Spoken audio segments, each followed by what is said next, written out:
Salam alaikum, Azul Filaoun. Bonsoir. Le printemps berbère a été le mouvement qui a ébranlé le système du parti unique. À travers la revendication identitaire, c'est la problématique de la démocratie dans notre pays qui a été posée. La génération d'avril 80 n'était pas une génération spontanée, c'est le produit par excellence de lutte pour la liberté. On ne peut isoler la revendication identitaire de la démocratie. La plupart des animateurs du printemps berbère n'ont pas posé le problème de la seule Kabylie en revendiquant la mazirité pour tout le peuple algérien. Ils ont considéré que la revendication amazigh était une revendication d'ordre démocratique, à l'idée de la nation que véhiculait le parti unique ou la glorification des seules constantes nationales exclusives qui ont entraîné toutes les régressions économiques, sociales et culturelles. Le constat est amer, hélas. S'en est suivie la première Ligue des droits de l'homme animée par Maître Ali Abdenour et tant d'autres. Il considérait que seule la démocratie était à même de rétablir toute la nation algérienne dans son histoire réelle. Ces militants qui ont bravé le parti unique, la police politique, la fameuse et sinistre sécurité militaire, SM, et qui ont subi dans leur chair les affres de la prison, doivent avoir aujourd'hui la reconnaissance de tous les patriotes sincères que compte le pays. Comment oublier que M. Bouteflika ait assassiné 127 jeunes Kabyles lors du printemps noir de 2001, dont le compte n'a jamais été soldé, ni politiquement, ni humainement, ni psychologiquement. Aujourd'hui, le chemin parcouru grâce au militantisme de nouvelles générations de militants qui ont forcé le pouvoir à consacrer constitutionnellement la langue amazigh comme langue nationale et officielle. Il s'agit d'une reconnaissance de juré, pas encore de facto. C'est le nouveau combat qui attend le pays tout entier, la grande réconciliation nationale dans le cadre d'une Algérie algérienne. Depuis l'avènement du Hirak, la question culturelle n'est plus réduite à la région de Kabylie. Et même lorsque le général Gaïd Salah a voulu, en juin 2019, interdire l'emblème culturel amazigh, la réponse des Algériens a été à la hauteur des enjeux. En effet, ils savaient que cette question a toujours été utilisée par le régime pour les diviser. Du coup, bien que la date du 20 avril ne soit pas célébrée partout en Algérie, il n'en reste pas moins que son message politique et sa philosophie ne cessent de gagner du terrain. En tout cas, depuis le 22 février 2019, les Algériens savent que leur union dans la diversité, qu'elle soit culturelle ou politique, est la condition sine qua non de leur victoire sur un régime qui ne cherche que les intérêts de son clan. Les règlements de compte après le départ de Bouteflika en sont la preuve tangible. Ainsi, sur ces trois derniers premiers ministres, deux sont en prison et le troisième est Al-Mouradia. Toutefois, dans sa logique de survie, le nouveau régime, qui n'a rien à voir avec la nouvelle Algérie, continuera à agiter les facteurs de division en s'appuyant sur ses alliés naturels et d'autres alliés contre nature. Il tentera de semer la division en tentant de réduire le message politique du 20 avril à une seule région du pays, alors que les revendications de ce mouvement, à ce moment-là, étaient nationales, dans une logique du combat de tout un peuple pour la liberté et la démocratie. Le pouvoir algérien exerce encore sa justice inique sur de jeunes manifestants dont le seul crime est de réclamer un état de droit et vivre en pleine liberté. Au moment où le verdict concernant Kamel Bouchi, principal accusé de l'affaire dite de la cocaïne et de la spéculation foncière, ce dernier a écopé de 2 ans de prison, rend ce verdict incompréhensible, pire, illisible. Cette justice à deux vitesses nous démontre tout le mépris que portent les tenants de la nouvelle Algérie au peuple. En ce mois de piété, de partage et de spiritualité qui doit animer l'ensemble des Algériens, le pouvoir emprisonne, réprime, humilie C'est la seule réponse que ce pouvoir illégitime apporte à la jeunesse algérienne en quête de démocratie. Quels crimes ont commis nos jeunes manifestants, si ce n'est d'hurler leur colère maîtrisée, sans aucun outrage à ceux qui détiennent et sont dépositaires de la force publique. Mais pour le moment, le principal enjeu est le départ de ce régime, responsable de la situation chrysogène que vit notre pays. Fidèle à son caractère inclusif, le Hirak poursuivra son combat pacifiquement dans l'union et le respect des différences, pour peu que celles-ci soient exclusivement algériennes.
Algérie, du printemps berbère au Hirak, le combat pour la démocratie continue. C'est le titre de notre émission pour ce soir.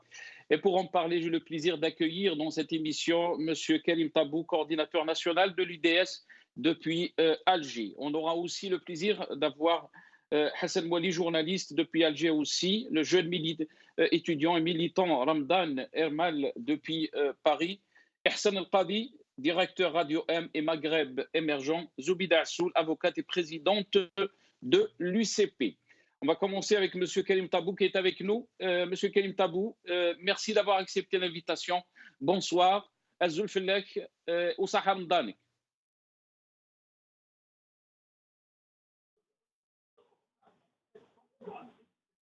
Karim Tabou, est-ce que vous m'entendez?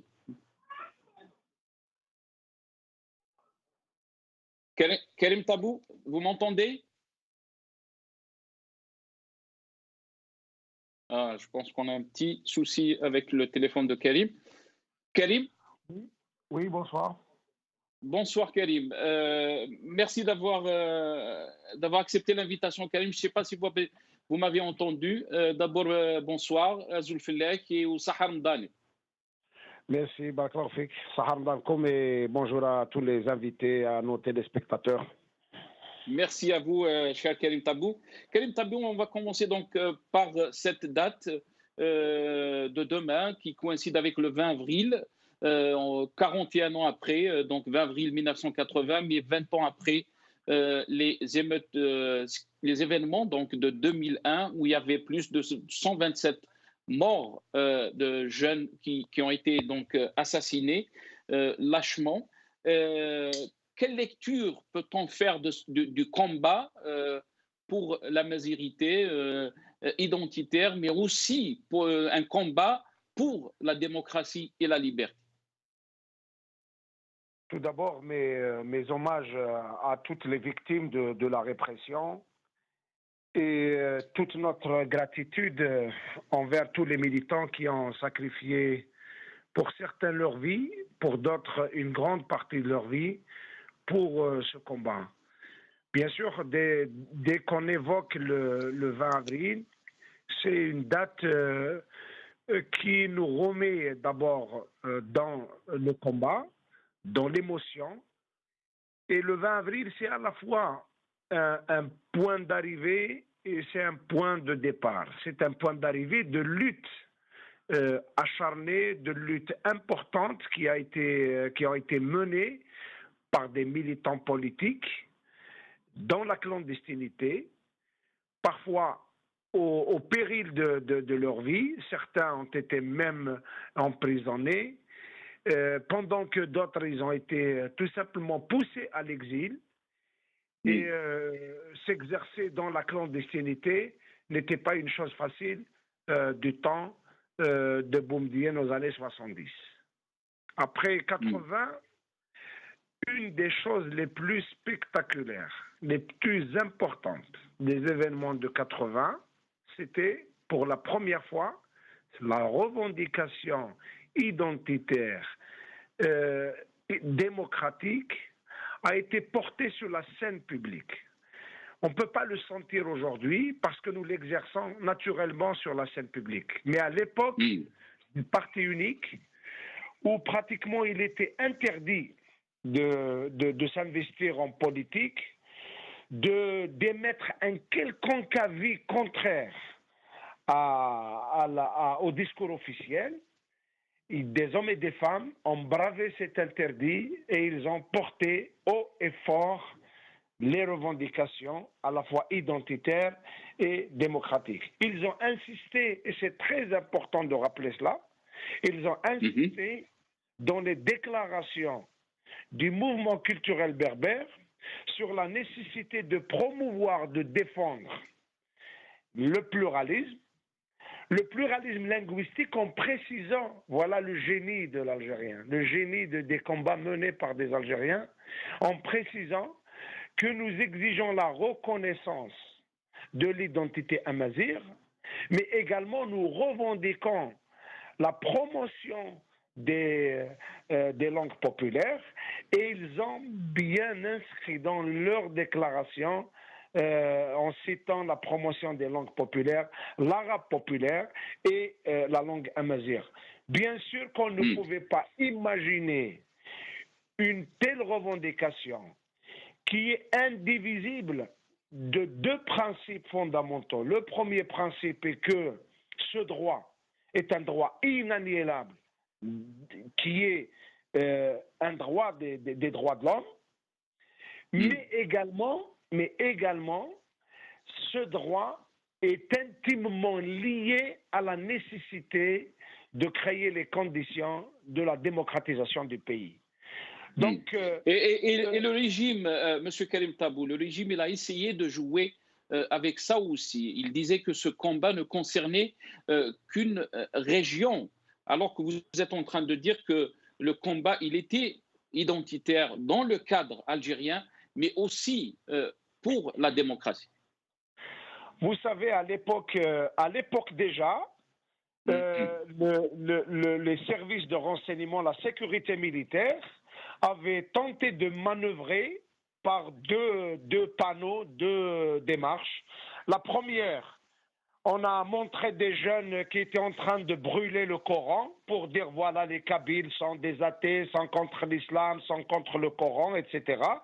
Et c'était une manière, une tentative du pouvoir de créer des frontières et surtout de créer une solidarité autour de lui.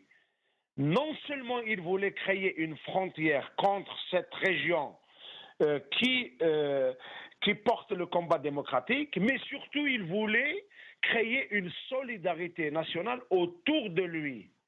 La deuxième, souvenez-vous, de cette fameuse carte géographique qui fut diffusée dans un théâtre digne de théâtre de Dahdouh, qui montre les frontières de l'État kabyle et que, soi-disant, le mouvement était porté par des séparatistes qui voulaient porter atteinte à l'unité nationale et qui voulaient en même temps porter atteinte à l'islam.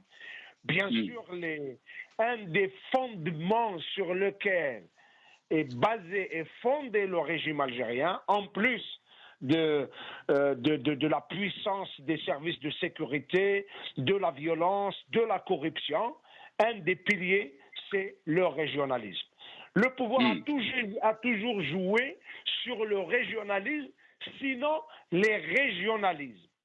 Vous savez, on a traité d'une manière violente les problèmes qui sont posés par la communauté mozabite à Ghardaïa. Et pour revenir à notre sujet, donc la Kabylie a subi également ce traitement policier, de brutalité, parfois même d'assassinat. Et jusque-là, il y a des crimes qui sont pas encore élucidés, qui sont liés à des militants. Moi, personnellement, je m'interroge toujours comment, dans quelles circonstances est mort, est décédé Mouloud Mamri, dans quelles circonstances fut assassiné à Limsili, et dans quelles circonstances fut tué Kamal Hamzal.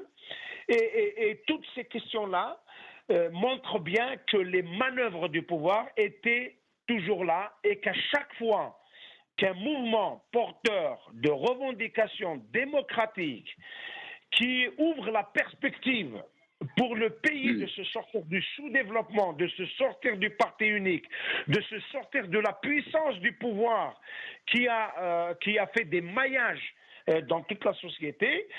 Et voilà, un des terrains dans lequel se déroulaient ces luttes également, c'était l'université. L'université n'était pas également à l'abri des tentatives du pouvoir. Et d'ailleurs, souvenons-nous du temps où on faisait délivrer des cartes d'étudiants aux agents de la sécurité militaire et qu'on inscrivait dans tous les instituts et qui sont dans toutes les cités et qui remplissaient des rapports qu'ils faisaient arriver au pouvoir central et en conséquence qui surveillaient le moindre mouvement des étudiants. Puis le mouvement s'est développé, bien entendu, qu'il y a une relation, que la revendication démocratique est intimement liée à la revendication amazigh, ce qui fait que ce combat a eu à affronter plusieurs types de violences du pouvoir. Et en 2001, le printemps noir, et je profite de l'occasion pour rendre un hommage à toutes les victimes et également soutenir toutes celles et tous ceux qui sont sortis de ces événements avec des blessures et parfois des traumatismes indélébiles, ineffaçables. Très bien. Les manœuvres du régime Karim Tabou, on se rappelle, vous êtes en train de parler donc des événements de 2001. Il y avait la mort de Massini Sagarmah, Rabbi Rahmou, et tout aussi les autres jeunes, Rabbi Rahmhoum, qui sont morts. On avait accusé le ministre de l'Intérieur, ce temps-là, Yazid Zarhouni, avait accusé le jeune Massini Sagarmah d'un voyou. Et après, on a vu ce qui s'est passé, les Algériens ont découvert la vérité. C'est vrai que ce temps-là, il n'y avait pas les réseaux sociaux, mais les manœuvres, c'est toujours les mêmes, Karim Tabou. Mais bien sûr, le pouvoir étant le même, et le pouvoir n'a de regard envers la société que par une logique de surveillance, de répression. Et il est vrai que cette déclaration avait attisé le feu, Si vous cherchez, vous faites une recherche sur Internet. Moi, personnellement, j'avais également rendu la monnaie de la pièce à l'époque à Zerhouni en lui disant vous êtes un voyou politique parce que vous n'avez pas le droit de traiter un jeune lycéen qui n'a fait que répondre à la convocation des autorités de la gendarmerie et qui se fait assassiner à l'intérieur de la brigade. On ne peut pas accepter ce propos. Mais bon, au-delà de ce détail lié à la déclaration de Zerhouni, souvenons-nous quand même, il y a eu dans ce pays successivement des dossiers qui sont restés dans le flou absolu. La première est que même vis-à-vis des victimes du printemps noir, il y a eu une commission d'enquête qui a été mise en place, qui a été présidée par le professeur Yessat. Et de nos jours, même si le rapport, selon les médias, il fut remis au chef de l'État de l'époque, Abdelaziz Bouteflika, et également les éléments qui sont sortis dans la presse faisaient état soi-disant d'infiltration des services de la gendarmerie par un autre corps de sécurité qui se serait rendu responsable de ces assassinats. Mais au-delà de la version du pouvoir, voilà un épisode douloureux, dramatique, macabre de l'histoire de ce pays qui est resté dans le flou. De la même manière, ce pays a connu un autre drame qui est le drame des disparus. Il y a dans ce pays 14 000 ou 15 000 selon des statistiques diverses entre les associations et les ONG, 14 000 disparus. Vous imaginez, dans ce pays, il y a eu 250 000 morts sans aucun ne soit présenté devant la justice pour les crimes dont il est responsable. Parce que ces événements-là sont le résultat d'options politiques, de décisions politiques prises. À l'époque, si vous vous souvenez bien, lorsqu'il y a eu les assassinats de jeunes en Kabylie lors du Printemps noir, on avait interpellé le chef de l'État pour prendre une décision d'arrêter de tirer sur la population, et s'il ne prenait pas la décision, l'ordre à tous les corps de sécurité d'arrêter de tirer, il devait assumer la responsabilité des assassinats de ces jeunes. De la même manière, il y a eu des généraux qui se sont réunis, ils ont décidé d'arrêter le processus électoral, ils ont pris l'option de la guerre, le pays a payé une facture énorme et de nos jours, ces généraux se font de nouveau transférés, transportés dans des avions présidentiels de Paris jusqu'à Alger. Et voilà, la réalité, elle est là.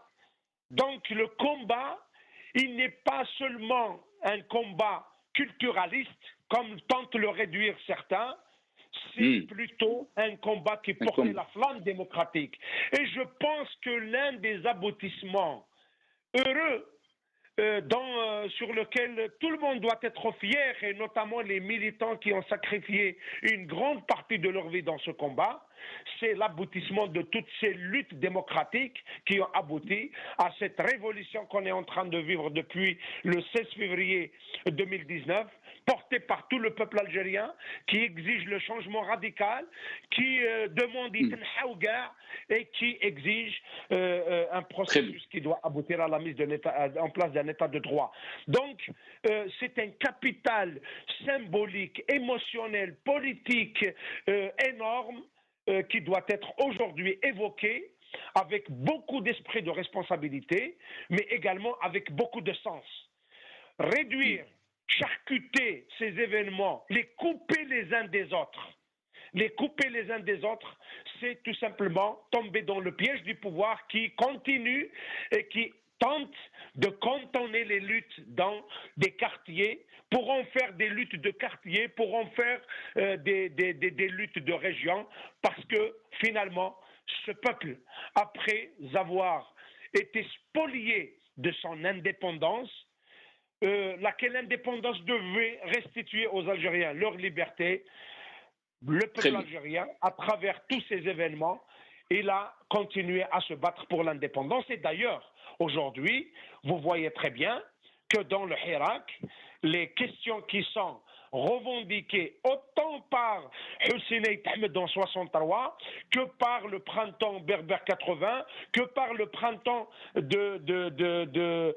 noir, que par les événements de Constantine en 86 et à Oran, que tout ce que les militants avaient mené comme lutte sociale, lutte politique, lutte culturelle, ils ont abouti à ce fleuve de liberté qui est en train de se Très bien. dérouler dans le pays. Bien sûr, Restez avec nous, excuse-moi Karim Tabou. de prendre également 2 secondes.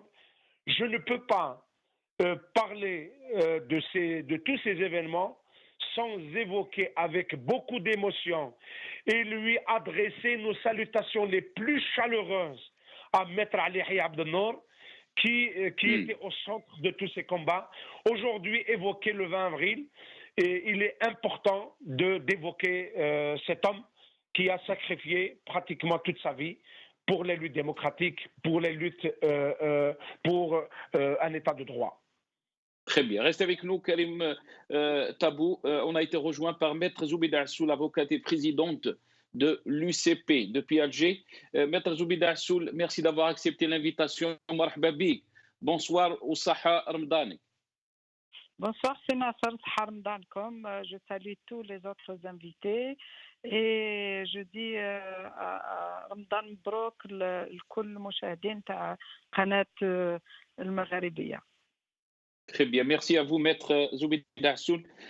Maître Zoubida Assoul, quand on revient donc à l'occasion du 20 avril, 41 ans après, donc 20 avril de 1980 ou 20 ans après, 20 avril 2001, est-ce que vous pensez, Karim Tabou est en train de dire, nous a dit que le combat n'était pas seulement d'une région, ou le combat n'était pas seulement identitaire, mais celui de la démocratie aussi, et celui de l'Algérie tout entière. Comment peut-on faire le parallèle, Maître Zoubida Assoul, maintenant, ce que vit notre pays, cette révolution, ce Hirak extraordinaire, avec tous les combats qu'on a connus?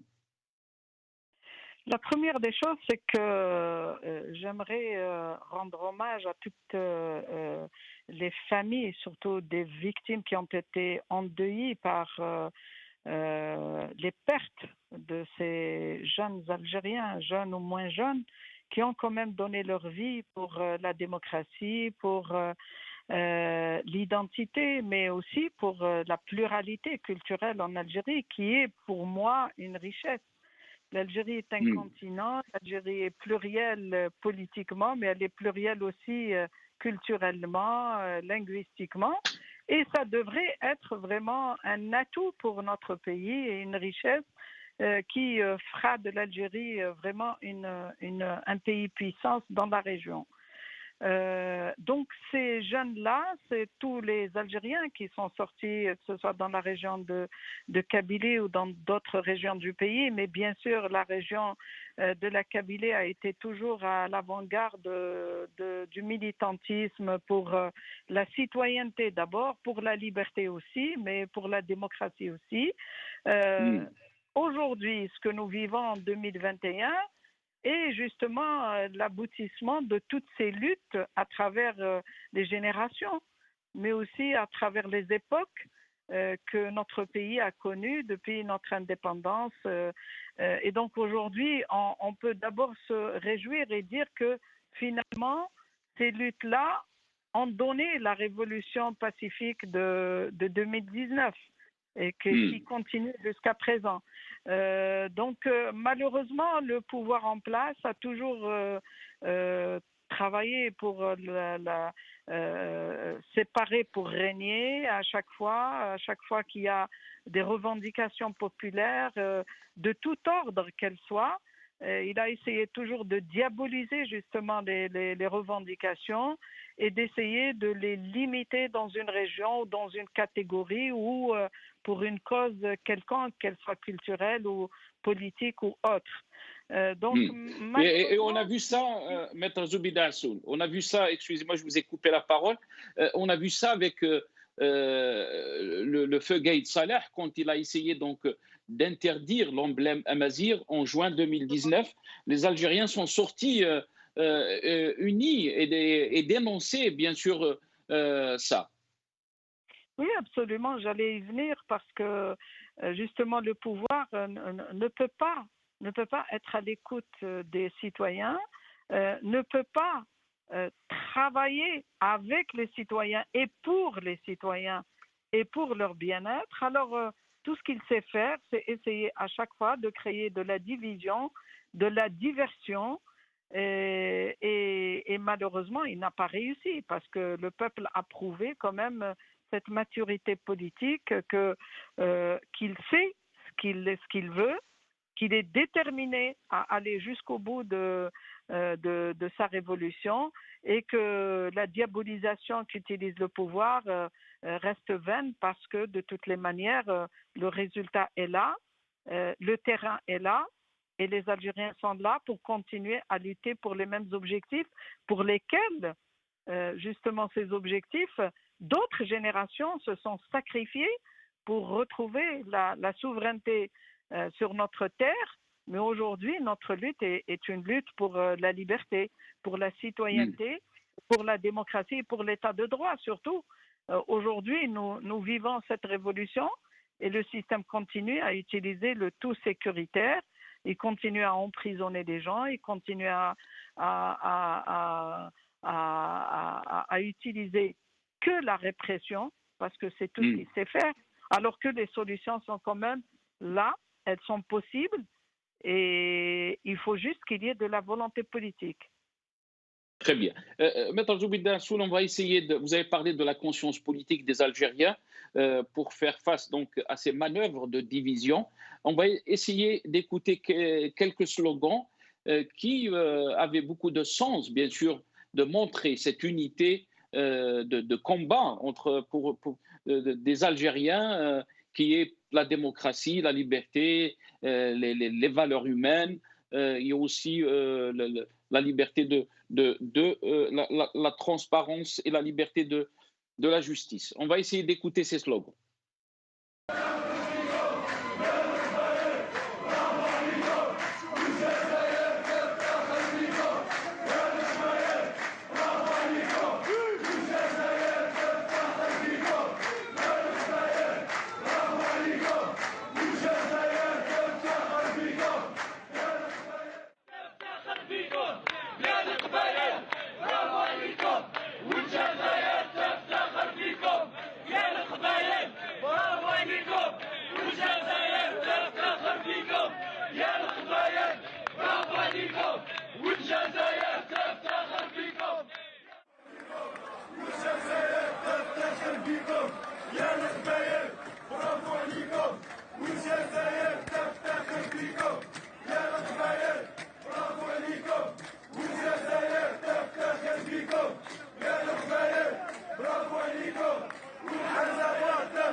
متر زبيدة عسول القبائل تفتخر بكم الجزائر تفتخر بكم القبائل برافو عليكم الجزائر تفتخر بكم.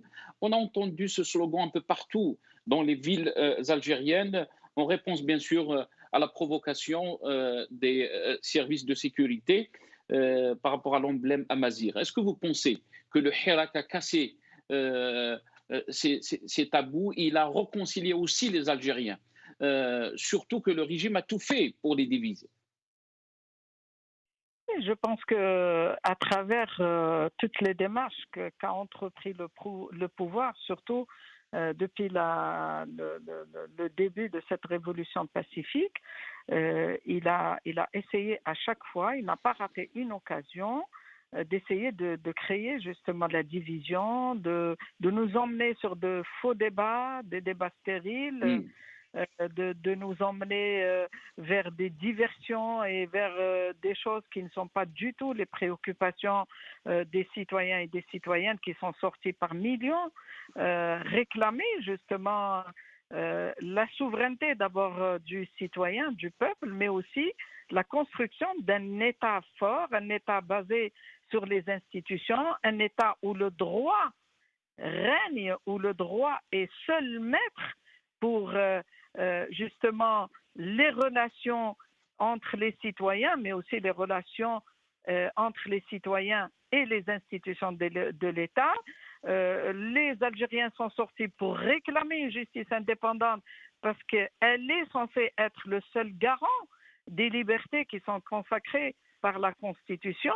Donc, c'est ce que les Algériens répondent justement à ce pouvoir qui, à chaque fois, malheureusement, au lieu de tirer les enseignements de toutes les expériences passées et surtout de ces échecs, de ce colmatage qu'il essaye de faire à chaque fois, de ce replâtrage qu'il essaye à chaque fois de faire et d'éviter d'écouter la voix du peuple, eh bien le peuple est là, il est resté fidèle à ses objectifs, il continuera, je pense, jusqu'à ce que les objectifs soient réalisés et qui sont d'abord de travailler et d'écouter la voix du peuple, parce que ce n'est pas possible de construire un État sans un peuple, ce n'est pas possible de construire une nation sans un peuple, ce n'est pas possible de réussir un quelconque projet sans le peuple.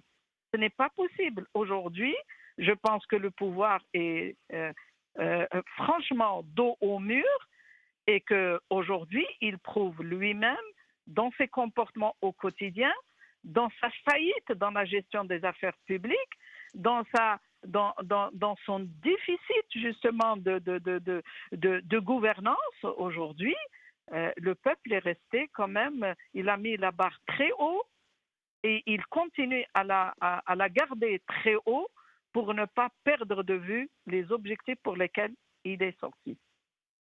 Vous avez parlé donc que ce régime, ce pouvoir n'arrive pas donc à tirer les leçons du passé.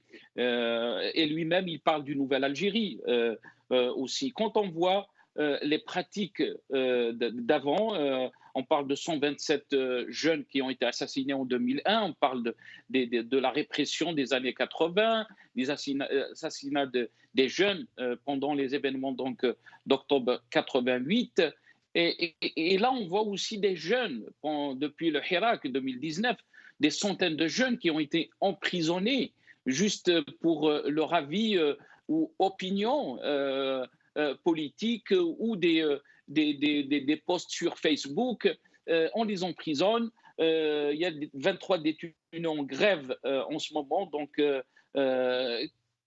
toutes les pratiques nous disent que ce régime n'a pas changé, Maître Zoubidarsi.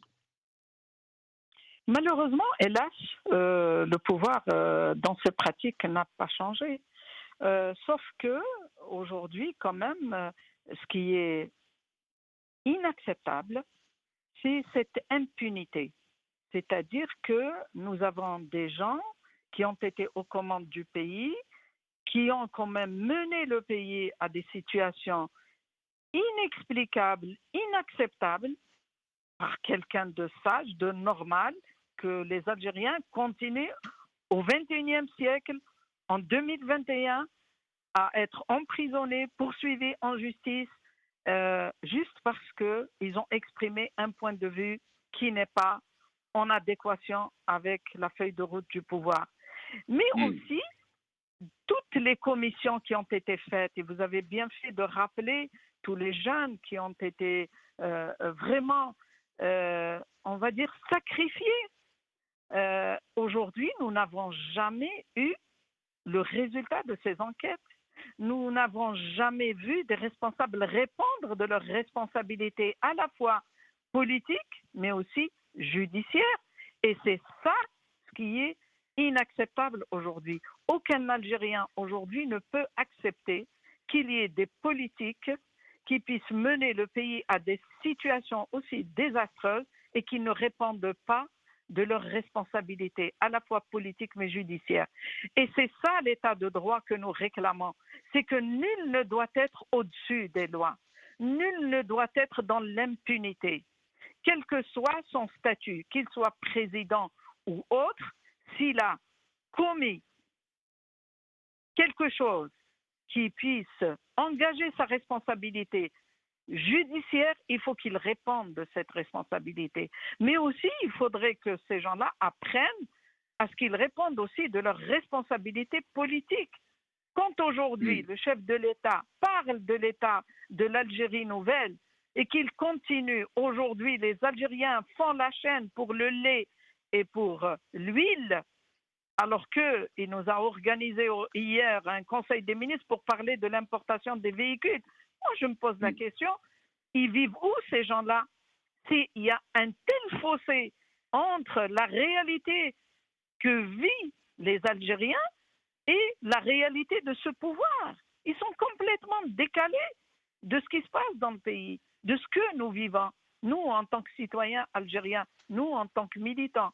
Donc aujourd'hui, moi, ce qui me touche profondément, c'est de continuer dans l'irresponsabilité. Quand aujourd'hui, vous avez des gens qui sont en prison et qui vous disent « nous avons reçu des instructions du chef de l'État » et que l'actuel chef de l'État a répondu à un journaliste français en disant « pourquoi le président Bouteflika ne répond pas de sa responsabilité à la fois politique mais aussi judiciaire sur les instructions qu'il a données pour ruiner le pays ».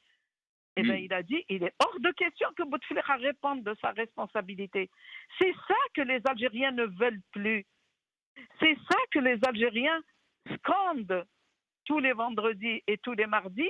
Ils veulent que tous les responsables répondent de leurs responsabilités politiques et aussi judiciaires. C'est ça l'état de droit pour lequel sortent des millions d'Algériens et d'Algériennes, mais aussi c'est pour cet état de droit que nous militons, nous, en tant que politiques ou en tant qu'avocats ou en tant que défenseurs des libertés pour tous les Algériens et les Algériennes. Très bien. Merci beaucoup, Maître Zoubida Assoul. يعطيك الصحة. Je sais que vous n'avez pas beaucoup de temps. الفطورة ويستناك. صحة فطورك. Merci beaucoup, Maître. يعطيك الصحة. Merci beaucoup, Maître Zoubida Assoul. On a été rejoint par Monsieur Ihsan El-Qadi, directeur Radio M et Maghreb Émergent. Ihsan El-Qadi, merci d'avoir accepté l'invitation. Bonsoir. مرحبا بك وصحة رمضانك.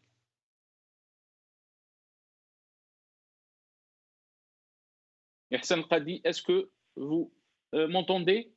Oui, oui, je vous entends.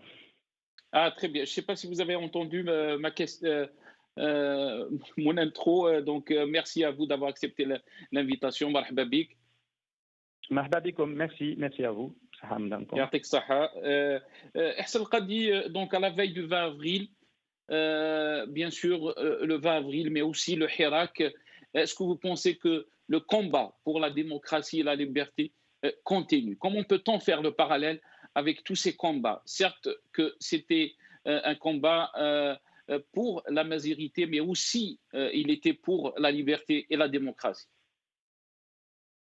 Je pense que le lien, il est évident. Le lien est évident. Il a été posé par les étudiants et par tous les militants qui sont sortis au printemps de 1980. Les questions de la diversité culturelle, les questions de la protection des droits des minorités, qui sont des questions traitées universellement par les processus de démocratisation, c'est quelque chose qui nous a interpellés dès 1980. Et dès que la question s'est posée de protéger la diversité culturelle du pays en empêchant la disparition et l'affaiblissement de la culture amazigh, qui est essentielle et qui fait partie de l'identité du pays, très vite, aussitôt, la compréhension était claire qu'il fallait que ça soit lié à un processus de liberté démocratique, de promotion des libertés démocratiques, les deux étant liés. Et le printemps amazigh était aussi le printemps démocratique. On ne pouvait pas revendiquer la reconnaissance de Tamazight, de la langue et de la culture tamazight, sans revendiquer en même temps les libertés démocratiques. Dès le début, le lien était établi. Ça c'est une assurance. Oui. Allez-y, je vous en prie, Hassan Khaled. Non, moi, la grande leçon, en dehors de ce lien qui effectivement est un lien essentiel, la grande leçon de cet anniversaire. Moi j'étais jeune étudiant, je voulais rentrer à la fac à l'université d'Alger en sciences économiques en septembre 1979. Je me suis retrouvé tout de suite impliqué dans le mouvement, avec le syndicalisme étudiant. Ensuite, je me suis retrouvé en prison avec les camarades qui ont fait le printemps d'avril. Donc pendant 8 mois, on a été condamné à une année de prison, puis à 8 mois. Et je mesure la distance, en fait. Ce que j'ai envie de mesurer aujourd'hui et de transmettre à la nouvelle génération qui est impliquée dans le Hirak et dans les luttes de transformation démocratique de l'Algérie aujourd'hui, ce que j'ai envie de leur transmettre, c'est regarder d'où on est parti pour la question des libertés démocratiques et pour la question de Tamazight. En 79, on est juste au lendemain du décès de Houari Boumediene. On est dans un régime dictatorial. Il n'y a pas encore de véritable ouverture. Il y en a une véritable que après octobre 88, mais le début des années, notamment le début des années Chadli, c'est une situation extrêmement dure sur le plan des libertés. La sécurité militaire continue de faire peur à tout le monde. Et c'est l'unicité. C'est l'unicité de la langue, l'unicité de la culture, l'unicité du parti, l'unicité de la pensée. C'est ça qui domine la vie politique. C'était le goulag. Et quand on voit aujourd'hui le combat sur ces 30 dernières années qui nous amène à être apaisé vis-à-vis de la diversité de notre culture nationale, de notre identité, de la reconnaissance de sa dimension essentielle, la dimension amazigh, ça s'est pas fait du jour au lendemain. En fait, c'est ça le message que j'ai envie de transmettre. Aujourd'hui, c'est constitutionnalisé, c'est une langue nationale, c'est une langue officielle, et c'est les Algériens, même ceux qui ne sont pas amazighéophones, qui sont la majorité, sont à l'aise avec cela parce qu'ils savent que ça fait partie de leur culture. Il y a eu un bond fantastique sur ces 30 dernières années, mais qui ne s'est pas fait d'un coup, qui s'est fait au prix de luttes successives. Je n'ai pas envie de les citer les unes après les autres, mais il y a eu des moments dramatiques. Le printemps noir en est un, mais il y a eu aussi la grève des cartables en 1994, et qui était un moment extrêmement dur. Il n'y a pas eu de sang, même si au même moment on avait enlevé le bar de la chanson kabyle, mais là, et c'est ça qu'il faut, c'est ça qu'il faut intégrer, c'est que les processus peuvent être lents, mais quand ils sont orientés dans le sens de l'histoire, ils finissent toujours par produire leurs résultats, et après on oublie d'où on est parti. Est-ce que vous pensez, Hassan Khaled, que le Hirak est venu pour acheminer tous ces combats dont vous avez parlé? Oui, alors évidemment, le fait que le drapeau amazigh ait pu sortir dans quasiment toutes les wilayas du pays, au côté, c'est l'identité, c'est la dimension amazigh, c'est un emblème qui traverse, qui donne un sens à la culture algérienne, et évidemment, il ne concurrence pas le drapeau national. Le drapeau national, tout le monde se reconnaît dans le drapeau de l'indépendance et de la souveraineté algérienne, mais dans une phase de revendication de ce type-là, ce drapeau a pu être déployé partout en Algérie. Il est subversif parce que il incarne la demande de liberté du peuple algérien, le désir de liberté. C'est ça qu'il incarne. C'est-à-dire c'est un drapeau qui a un sens politique, c'est un emblème qui a un sens politique au sens où il est toujours lié à la revendication de la liberté et de l'état de droit. Voilà. Et donc, le Hirak a réussi à faire cohabiter cette revendication avec les autres revendications des Algériens de manière tranquille, avant qu'il n'y ait le forfait de la mi-juin, malheureusement, le forfait commis par le chef d'état-major de l'époque, qui a voulu criminaliser le port de ce drapeau, qui a voulu en fait nous faire régresser et nous ramener en arrière à l'époque où les Algériens ne se faisaient pas confiance lorsqu'on évoquait cette question. Mais la réponse des Algériens était extraordinaire, Hassan Khaled. Est-ce que vous pensez que le Hirak a réconcilié les Algériens et aussi dévier toutes les tentatives du régime pour essayer de diviser le Hirak? On a entendu presque dans toutes les régions du pays scander supporter les Kabyles et porter l'emblème amazigh. On va pas se mentir. Il y a la campagne de anti-zouave entre guillemets, la campagne zéro Kabyle entre guillemets, a laissé des traces et il y avait dans le pays et il y avait des catégories d'Algériens qui n'attendaient que cela pour à la fois se retirer du Hirak et d'autres pour aller encore plus loin et accuser le Hirak d'avoir été récupéré par les berbéristes et même les sécuritaires aujourd'hui avec le dernier communiqué du Haut Conseil de la Sécurité. Mais est-ce que le régime a réussi? Est-ce que vous pensez donc il y a dans la campagne qui a été menée contre l'emblème et contre le caractère ou l'identité amazigh présente au sein du Hirak, il y a quelque chose qui a laissé des traces chez une minorité d'Algériens. On ne peut pas se le cacher. Mais je pense qu'effectivement, pour répondre à votre question, il y a eu une réponse largement unitaire et largement fédérative des Algériens qui ont considéré que ce n'était pas un thème qui allait les diviser et qui ont choisi de continuer. Et je pense que, en fait, le Hirak, l'une des victimes du Hirak, c'est quand même, il faut quand même le rappeler, c'est quand même le projet séparatiste. Le projet séparatiste du MAC reposait sur l'idée que, à part la Kabylie, le reste de l'Algérie n'était pas mûr pour une transformation démocratique. Le 22 février 2019 a apporté une éclatante preuve que, en fait, les Algériens, en accumulant les luttes sur des années, en bénéficiant aussi des luttes en Kabylie, qui sont des luttes d'avant-garde sur les questions des libertés, se sont hissés à cette revendication-là au niveau de la demande démocratique et étaient tout à fait en phase avec cette demande-là et le besoin de changer le pays. Et donc, faire une Kabylie plus avancée, moderne, démocratique, séparée de l'Est de l'Algérie, archaïque, incapable d'accéder à l'idée des libertés, du respect du pluralisme et du droit, cette idée-là a échoué le 22 février et depuis, elle n'arrive pas à relever la tête. Celui qui essaie de lui faire relever la tête à cette idée, ce sont les sécuritaires, c'est l'état-major de l'armée du temps d'Ahmed Kaïd Salah, c'est cette gestion qui veut attribuer à la Kabylie et à la revendication amazigh le projet de la transformation démocratique, alors qu'elle est partagée par tous les Algériens. Et le risque, malheureusement, c'est d'avoir en partie réussi à faire passer cette idée. Évidemment, elle n'a pas gagné, mais elle a fait reculer le pays, malheureusement. Et moi, je fais partie des personnes qui le déplorent beaucoup et qui ont fait porter la responsabilité historique à ces initiateurs. Ehsan Qadi, je sais que vous n'avez pas beaucoup de temps. Je vais essayer de revenir très rapidement. Si vous pouvez rester avec nous, juste 5 minutes. Karim Tabou est avec nous. Karim, quelle leçon peut-on transmettre aux jeunes, surtout qu'on est à la veille du mardi estudiantin, donc de la marche des étudiants, le 113e mardi depuis le début de la Révolution. Votre avis, Karim?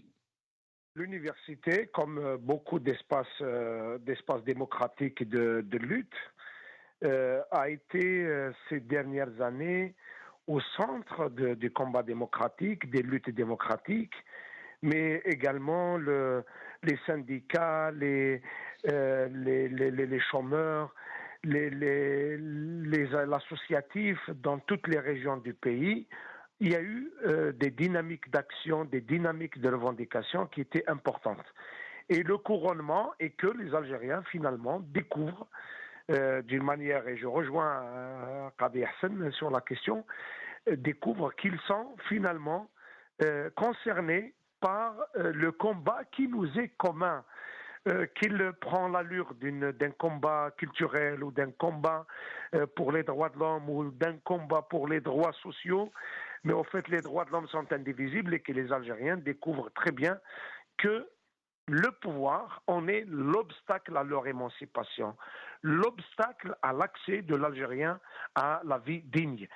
Et bien sûr que je partage également le fait que ces manœuvres ont certainement laissé des séquelles dans la société, puisque quand même il y a de nos jours des minorités de part et d'autre qui sont poussées à prôner des idées extrémistes.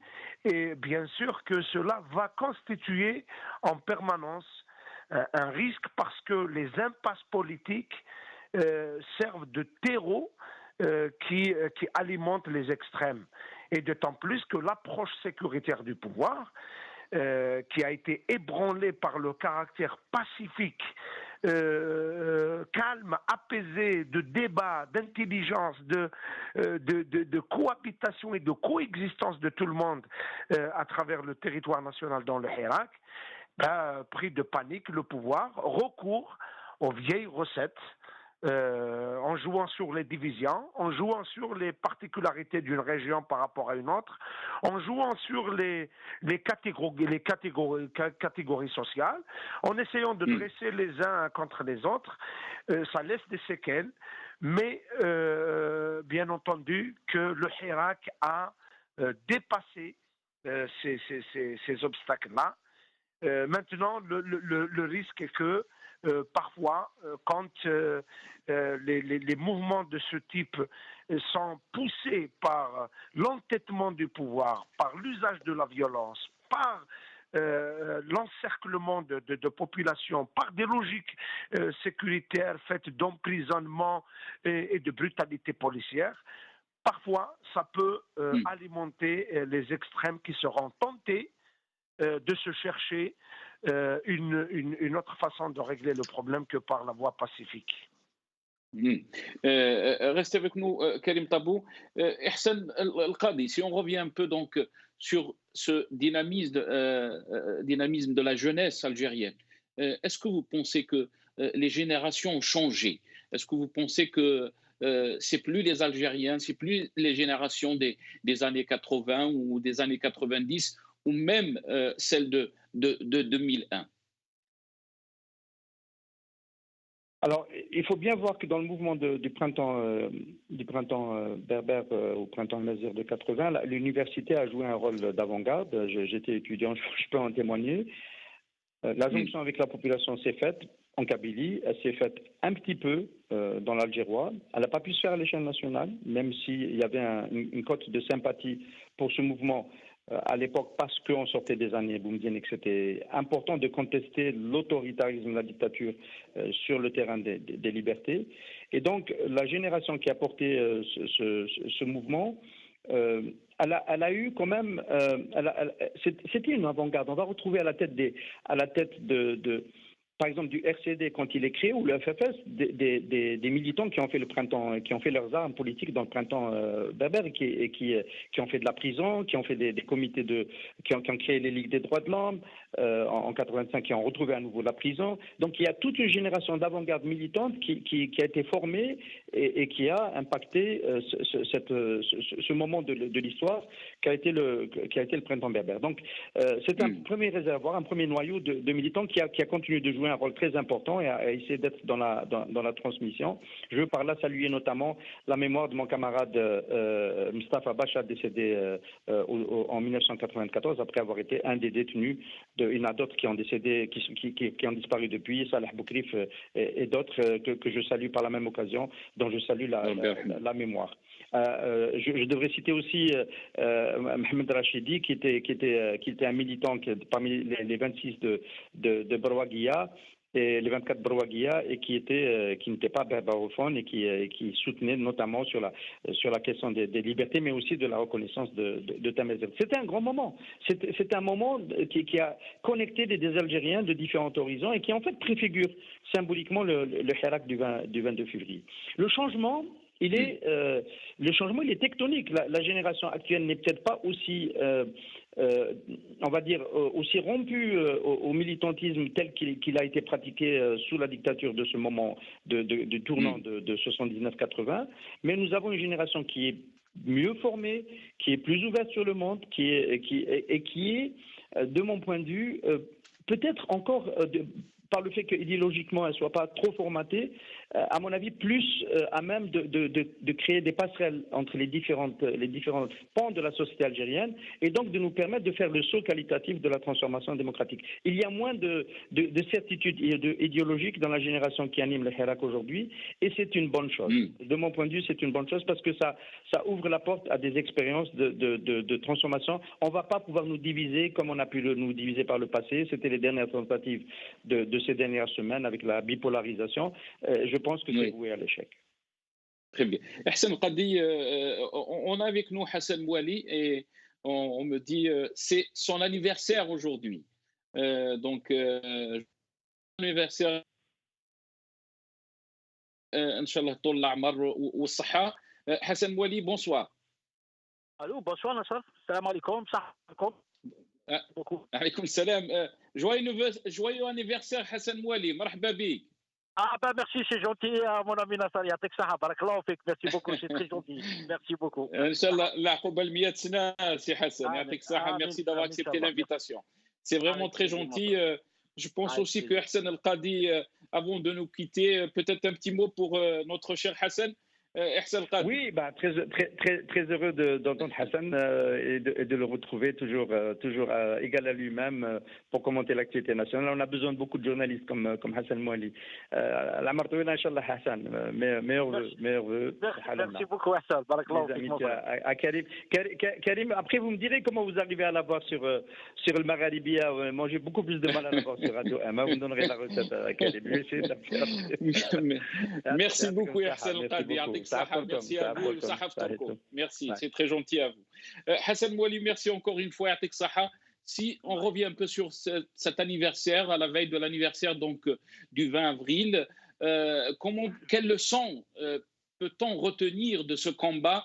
Hassan Mouali, beaucoup bien sûr disent qu'il était identitaire pour la mazirité, mais aussi pour la démocratie et la liberté.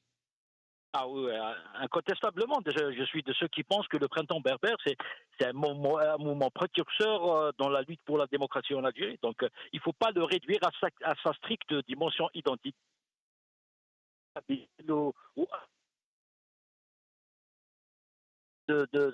D'émancipation. Il y a juste 6 mois de ça, on a validé une nouvelle constitution qui, pour la première fois, instituée, donnait un caractère officiel à Tamazight. Tamazight est décrétée langue nationale et officielle, mais les régions berbérophones, notamment en Kabylie, n'avaient pas voté, ils avaient complètement boycotté. Donc c'est une preuve que les Kabyles et plus généralement les Amazirs et tous les Algériens épris de démocratie et de paix ne sont pas, leur combat n'est pas réductible à la seule dimension culturelle, linguistique, mais il pose un problème de démocratie, du changement du système. Donc, de ce point de vue-là, le printemps berbère, c'est un mouvement précurseur. Et les militants, ce sont les pionniers du combat démocratique en Algérie. Donc, on a beaucoup appris des Algériens et plus particulièrement les gens de Kabylie ont beaucoup appris du printemps berbère, de ces militants, de leur souffrance dans les prisons de Lambès, Barouaguia et tout. Donc voilà, pour nous c'est un phare. Moi personnellement, j'étais jeune à l'époque, à peine 10 ans, je me souvenais très bien quand même. C'était on voyait ces gens-là, ces militants du printemps berbère, ceux qui étaient emprisonnés comme étant des phares du combat démocratique, des combats pour Tamazight, pour le pluralisme politique et médiatique. Donc moi je pense que un peu plus de 41 ans plus tard, le printemps berbère reste un phare, reste un mouvement qui a marqué. Et comment peut-on faire le parallèle, Hassan?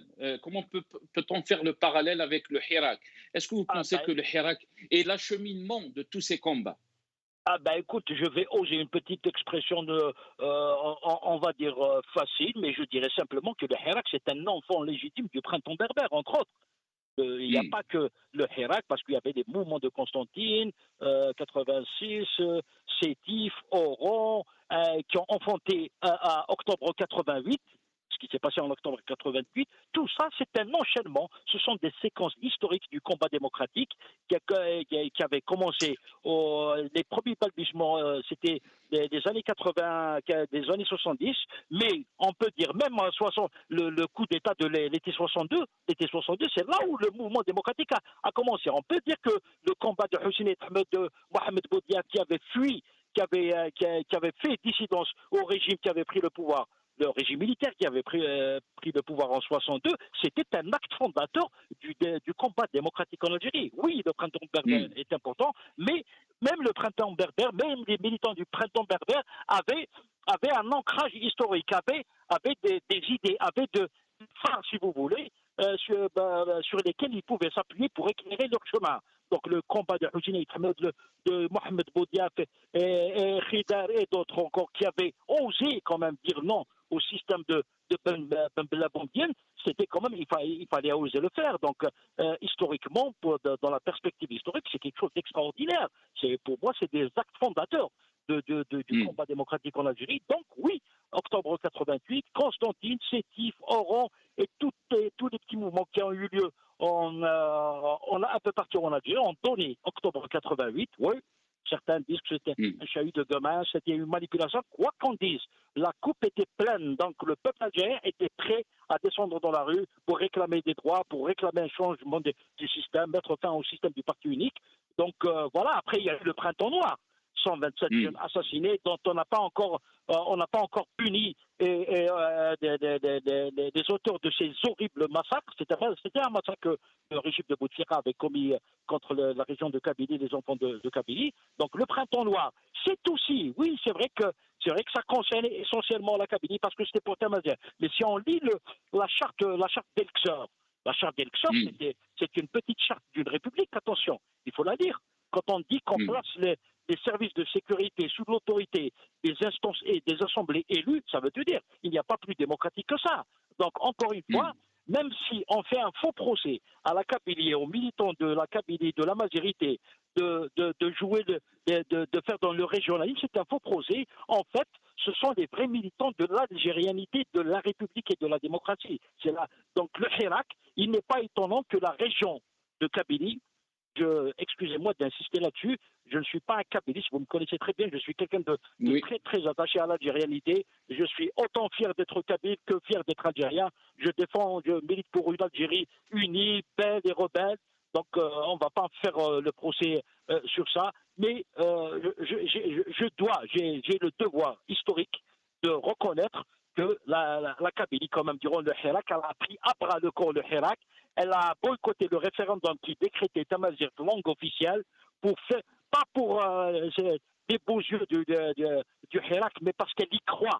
Parce que les militants de cette région croient que le salut du pays, c'est la démocratie, c'est la République. Mais Hassan Mouali, oui, mais Hassan Mouali, de l'autre côté aussi, il faut mentionner que les Algériens dans toutes les régions ont soutenu les Kabyles, surtout quand ils étaient visés par l'emblème Amazir. Partout en Algérie, on sortait, on essayait de soutenir les Kabyles et dire que le combat n'est pas le combat d'une région, mais le combat de tous les Algériens. Je dirais simplement, ce jour-là, c'était un jour béni. C'était l'une des plus belles victoires de l'Algérie, tout simplement, ce jour-là, quand on avait appelé justement à interdire l'emblème Mazir dans les marches populaires et quasiment dans toutes les wilayas, le peuple algérien a dénoncé. Même ce qu'il y a toujours des brebis galeuses, il y a toujours des gens attachés au fameux Badissia, Novembre, Yabidan et tout ça, qui éprouvent de la haine envers cette région, envers cette culture et cette langue et tout ça, croyant qu'ils sont arrimés à l'Orient, grand bien leur face, il n'y a pas de problème, mais je considère que c'est une minorité, mais l'écrasante majorité du peuple algérien, je crois qu'avec le Hirak, de ce point de vue-là, il a aidé à la prise de conscience nationale que il faut impérativement nous focaliser sur ce qui nous rassemble et non pas ce qui nous divise. Parce que si on passe notre temps à s'étriper sur des choses et des futilités qui nous divisent, on ne va pas construire quelque chose. Et nous avons l'espoir, le destin de construire un destin national uni, une Algérie unie, belle et rebelle, une démocratie. Si on a besoin de ça, c'est valable pour les gens de Tiaret, de Tizi Ouzou, de Ostaganem, d'Oran, de Annaba. Nous avons un très beau pays à construire. Il faut qu'on se donne des moyens pacifiques et démocratiques pour y arriver. Même si le pouvoir nous rend le chemin sinueux et tortueux pour éviter sa chute, bien sûr, mais il faut pas lâcher prise. Il faut continuer pacifiquement à militer parce que ce très beau pays mérite mérite que des sacrifices de ce genre. Je crois que tôt ou tard, nous allons y arriver. La démocratie va s'installer en Algérie. Je ne dirais pas dans 6 mois, dans une année, mais bon, à l'échelle d'une nation, il faut pas regarder des générations, des destins individuels et tout ça. Il faut voir le salut du pays. Ce qui nous importe, c'est le salut de l'Algérie, c'est son cheminement vers la démocratie, vers la République. Et de ce point de vue-là, le Hirak est une bénédiction pour le peuple algérien. Merci, cher Hassan. Merci beaucoup. Encore une fois, joyeux anniversaire, cher ami. Yatek Saha ou Sahaf Torek. On termine avec Hakim Moukarab. Il ne reste pas beaucoup de temps. Frère aîné de Olban Azdin Moukarab, qui était victime du printemps noir. Hakim Moukarab, merci encore une fois d'être avec nous. Bonsoir. Marhaba bik. Bonsoir à vous tous. Marhaba bikoum aussi à vous. C'est gentil de faire rappel. Aux martyrs du printemps noir, 128 martyrs bien sûr qui sont tombés pour l'honneur bien sûr de l'Algérie. On dit bien sûr que chaque année on célèbre leur mort. Normalement on doit célébrer une victoire, mais malheureusement on célèbre le décès de 128 jeunes algériens quand même tombés pour une cause de tous les Algériens, pour une cause bien juste, bien définie, bien déterminée qu'on en pense. Très bien. Et comment peut-on faire le lien avec le Hirak, cher Hakim, quand on voit maintenant la révolution algérienne, la révolution du sourire, où le Hirak qui a commencé en 2019, février 2019, comment peut-on lier cette révolution ou ce Hirak à tous ces combats qui ont connu les Algériens? Enfin, on peut le lier parce que les gens, on en a marre, bien sûr. On pourrait dire que c'est une suite. C'est une suite que les gens veulent voir cette Algérie démocratique. Ils veulent bien voir que ce pays est bien démocrate. C'est un pays quand même qui doit prendre sa place dans ce monde, quoi. Bon, le Hirak, bien sûr que les gens, c'est la suite. On peut dire que c'est la suite de 62, de 80, ainsi de suite. Il y a toujours une suite. Il y a toujours une suite à ça, bien sûr. Vous pensez que le Hirak est l'acheminement donc de tous ces sacrifices, de tous ces combats? Mais bien sûr, c'est l'acheminement. C'est normal. C'est le peuple qui est sorti dans les rues encore une autre fois, bien sûr. Ce qui est bien beau, bien sûr, dans le Hirak, il n'y a pas eu de dépassement, bien sûr. C'est ce qui est bien beau. Il n'y a pas eu de dépassement. Les gens ont crié haut et fort pour ce pouvoir qui est en place et qui est toujours en place. Voilà. Très bien. Merci beaucoup à vous, Hakim Moukarab. Désolé, on est pressé un peu par le temps, nous dit-on. Yatek Saha ou Sahaf Torek, Hakim Moukarab qui est avec nous, frère aîné de Olban Azdin Moukarab. On est arrivé donc à la fin de cette émission. Merci à Karim Tabou, coordinateur national de l'UDS. Un grand merci aussi à Hassan Mouali, journaliste. Grand merci à Hassan El-Qadi, directeur Radio M Maghreb Émergent. Et grand merci à Maître Zoubida Assoul, avocate et président de l'UCP, qui était avec nous dans cette émission. Merci d'avoir suivi cette émission. Sahaf Tolkoum, ou